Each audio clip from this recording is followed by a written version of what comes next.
After the Holy Week break, the two chambers of Congress are back to work. At the lower house, several bills are given priority. These include proposed amendments to the economic provisions of the Constitution and the anti-dynasty bill. The House will also give priority to the draft Bangsamoro Basic Law. Again, here's Freddie Abando. After a break of almost 2 months, the House is back to work to complete its first session for the 16th Congress, which ends in mid-June. Mass actions greeted the resumption of sessions. One group was a coalition of Muslim leaders in support of the peace agreement signed by the government and the Moro Islamic Liberation Front in March. Another group expressed openly their stand against charter amendments.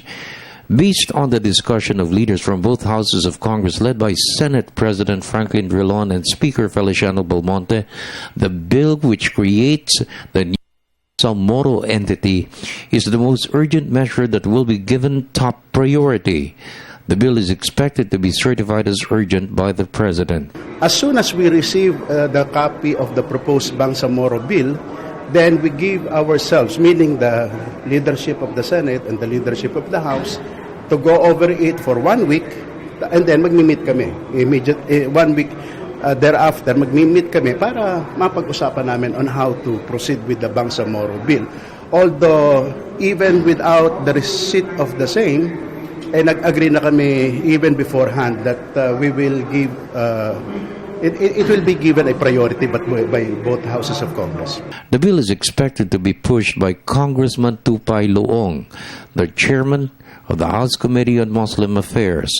The ruling coalition in the House is committed to the passage of the bill.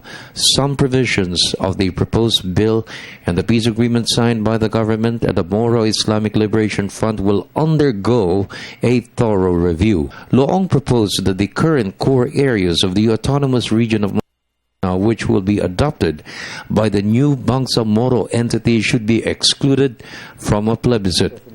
Another contentious issue which could be challenged is the demobilization of the MILF forces. Loong wants the Transition Commission to brief Congress on how the process will proceed.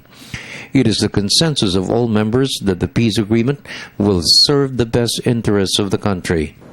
That's one issue that needs really a very, very careful study because considering the custom and tradition of the Bangsamoro people, particularly the Muslim, pag sinabi mo na tatanggalan mo ng baril, they will always react negative because this is one of the most sensitive and delicate matters to be discussed.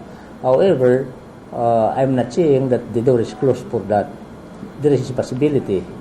Government should really think of better alternative to replace, instead of our people continue holding firearms.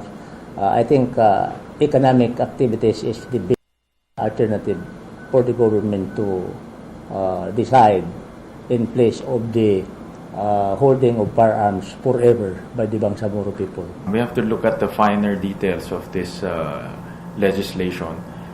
It is important also that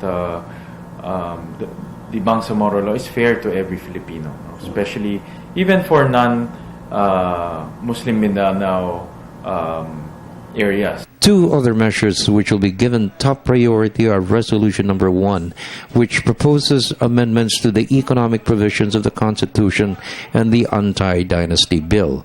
Both measures are due for debates in plenary. So with 14 other measures agreed by the Senate and the House. I wouldn't know kung gaano kabigat ang magiging interpellators and how long the interpellations are going to be. And unless isalang mo yan, hindi mo mararamdaman eh. So kailangan masalang muna bago you can make predictions kung may chance o wala. In the meantime, House Defense Committee Chairman Rodolfo Biazon said the enhanced defense agreement signed recently by the Philippines and the United States should be submitted to Congress for review. Why do we need to adopt the EDCA? Is there a need for it? That is the first question to be answered. Second question to be answered is the issue of constitutionality of the provisions. And of course, there is that issue of the Senate being asked to examine the contents to determine whether or not EDCA will require ratification by the Senate. For the People's Television Network, this is Freddie Abando reporting.